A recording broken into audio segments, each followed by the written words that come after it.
చేసిన పాపం చెప్పుకుంటే పోతుందంటారు, లేదా చేసిన పాపం వెంటాడుతుందంటారు. ప్రస్తుతం ఏం జరుగుతుందో భవిష్యత్తు తేల్చాలి. ఎందుకంటే ఎర్రచందనం స్మగ్లింగ్ జగనే చేసేసాడు. ఎవడో కొట్టుకొస్తాడు, ఎక్కడో అమ్ముకుంటాడు. దాన్ని దొరికినప్పుడు పోలీసులు పట్టుకుంటారు, అటవీ శాఖలు పట్టుకుంటారు, అరెస్టులు చేస్తారు. అరెస్టు చేసినా జగనే చేయించాడు. లేదు గంజాయి ఎక్కడో పండిస్తారు, దాన్ని తీసుకెళ్ళి ఎక్కడో అమ్ముతుంటారు, దాన్ని పట్టుకునేందుకు పోలీసులు ఎప్పుడు పనిచేస్తుంటారు. పట్టుకుంటే జగనే పండిస్తున్నాడు, సైకోనే పండిస్తున్నాడు, ఇలాగే ప్రచారం చేశారు. దాన్నే print, electronic media, social media, mouth publicity బాగా చేసుకెళ్ళి సైకో పాలన ఇట్లాగైపోయింది. What next? ఇవాళ జరగట్లేదా? గంజాయి దొరకట్లేదా? ఇవాళ జరగట్లేదా?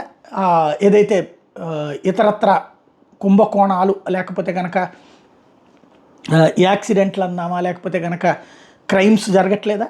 అప్పుడు అత్యాచారం జరిగితే జగనే జయించేశాడు, లేకపోతే వైఎస్ఆర్ కాంగ్రెస్ పార్టీ సానుభూతి పరుడై ఉంటాడు.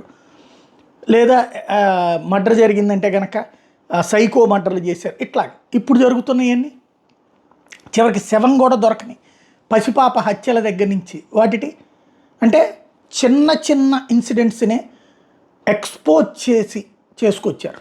ఇదంతా ఇప్పుడు ఎందుకు చెప్పాల్సి వస్తుంది, ఇవాళ ఎందుకు మాట్లాడాల్సి వస్తుంది అంటే కోడిపందాలు.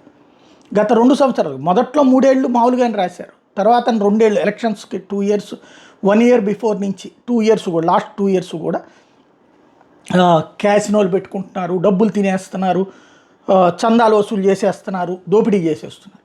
మరి ఇవాళ ఏం చేశారు? బరి లేనిది ఎక్కడా, కోడి ఎగరనిది ఎక్కడా, జూదం జరగనిది ఎక్కడా, దోపిడీ చెయ్యనిది ఎక్కడా? దాంట్లో పోలీసులకు తెలియదా, స్థానిక ప్రజాప్రతినిధి తెలీదా? ఇదివరకు అదే జరిగింది, ఇప్పుడు అదే జరిగింది. అప్పుడు జరిగితే అరాచకం, ఇప్పుడు జరిగితే అద్భుతం. ఇది మీడియా వైనం. భవిష్యత్తు ఇది మంచికా చెడుకా? పబ్లిక్ ఎంతకాలం అంటే ఆ క్రిందటిసారి ఆ ఒపీనియన్ కారణంగా ప్రభుత్వాన్ని గద్దెదించడానికి ఉపయోగపడ్డారు. ఇప్పుడు వాస్తవాలు క్రమంగా అర్థమవుతున్నప్పుడు ఏం చూస్తారు, ఏం చేస్తారు అంటే ఏమీ చేయలేరు. కానీ మైండ్లో ఆ ఇష్యూస్ మీద క్రియేట్ అయిన నెగిటివిటీ క్రమంగా పక్కకి పోవడానికి వీలవుతుంది.